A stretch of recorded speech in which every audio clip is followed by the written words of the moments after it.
나는 대한민국 예비역병장이다. 안녕하십니까? 1980년대 모공시절 군대 이야기를 나누는 예비역병장입니다. 오늘도 저의 옛날 군대 이야기와 함께 추억여행 떠나시죠. 나의 병장시절 25번째 이야기. 어떤 매복. 첫 번째. 우리 중대가 야간전술 ATT를 뛰고 복귀하여 정비시간과 주말을 보내고 난 뒤 첫 업무일인 1983년 2월 21일 월요일, 우리 중대는 이날 오전에 신포리에서 소대전술 교육을 하고 좀 일찍 복귀하다가 사단장으로부터 교육군기 문란으로 지적받았습니다. 내가 군대 생활을 하면서 사단장에게 지적받기는 개인이든 단체든 간에 처음이자 마지막 사건이었습니다.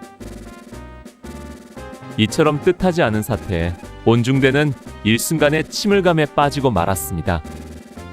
우리 사단의 최고 지휘관에게 지적받았다는 것은 지휘계통을 통해 응분의 처벌이 내려올 것이고 그것이 그리 쉽지 않을 것이라는 생각 때문이었습니다.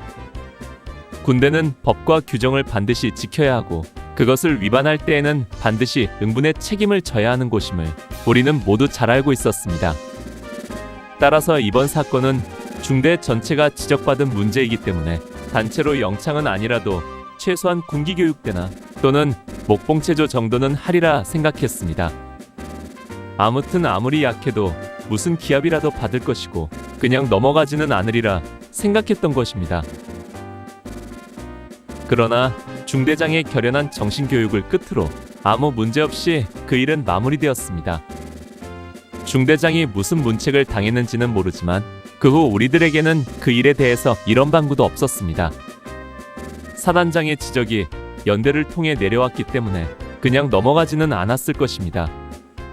이번 일을 통해 나는 그런 중대장을 다시 바라보게 되었고 그동안 그를 미워했던 마음들이 싹 사라지는 계기가 되었습니다. 그 일이 있고 난 이틀 뒤인 2월 23일 수요일, 그러니까 중대장 정신교육이 있던 다음날 우리 소대는 매복작전에 투입되었습니다. 이날의 매복진지는 그동안 우리 소대가 몇 번 다녀온 40번 목진지였습니다. 그동안 나는 매복작전에 이런저런 이유로 여러 번 열애했었는데 이번에는 다른 일정 없이 소대원들과 매복작전에 동참하게 되었습니다. 매복작전이 전달된 순간 우리 모두는 걱정이 태산처럼 밀려왔습니다. 그것은 바로 추위 때문이었습니다. 우리가 야간전술 ATT를 뛸 때 추웠던 날씨가 주말과 월요일까지 좀 풀리는가 싶더니 화요일부터 또다시 혹한이 시작되었던 것입니다. 아무튼 이 추위 속에서 하룻밤을 산속에서 꼼짝 못하고 앉아있다 와야 된다고 생각하니 아찔했습니다. 하룻밤을 꼬박 세운다는 것은 며칠 전 야간전술 ATT 훈련 시 야간 방어로 두세 시간 진지해서 떨은 것과는 비교할 수 없는 상황이었습니다. 아무리 동계 피복을 껴입는다 해도 밤새 추위를 어찌 견딜 것인지 막막하기만 했습니다. 그러나 명령이 떨어진 이상 거부할 수 없었기에 우리는 매복 준비를 시작했습니다. 이날은 수요일로 정훈과 전투 체력의 날이었지만 매복을 대비하여 오전 동안 취침을 했습니다. 그리고 점심을 먹고 13시에 취사장으로 가서 저녁 식사와 반찬을 타서 반합에 담고 내일 아침 식사로 전투식량 건빵을 수령했습니다. 그것들을 가지고 개구리 군장을 꾸려 짊어지고 다시 병기과로 갔습니다. 병기과에서 실탄과 크레모아와 수류탄 등 화기를 수령하여 장비를 갖추고 매복 준비를 한 다음 매복 신고를 했습니다. 이번 매복은 중요한 작전인지 대대와 연대까지 가서 매복 신고를 해야 한다고 했습니다. 내가 군생활 동안 연대까지 가서 매복 신고하기는 이때가 처음이자 마지막이었습니다. 아무튼 매복 신고를 하기 위해 대대와 연대까지 넘나드느라 시간도 지체되고 기운도 빠졌습니다. 달갑지 않은 작전을 수행하면서 여러모로 우리를 힘들게 하는 것입니다. 신고를 마치고 11초소를 넘어 대원리를 거쳐 선착장 방면으로 도로를 따라 이동했습니다. 한낮인데도 날씨가 너무 추웠습니다. 우리나라 겨울 날씨가 사만사온이라고 하는데 그 말이 딱 들어맞는 날씨였습니다. 우리가 중대 야간 전술 ATT를 할 때 추웠다가 복귀하여 금요일부터 월요일까지 포근하더니 화요일부터 다시 기온이 떨어지기 시작하여 한파가 밀려온 것입니다.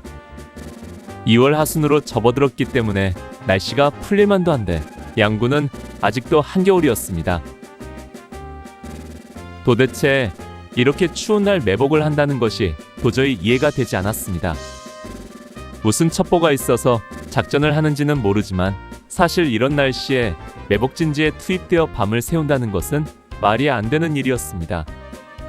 수색정찰이라면 몰라도 매복은 움직이지 않고 은밀하게 기다려야 하기 때문에 이런 혹한의 날씨에는 체온저하로 인한 사고의 위험성이 높은 것입니다.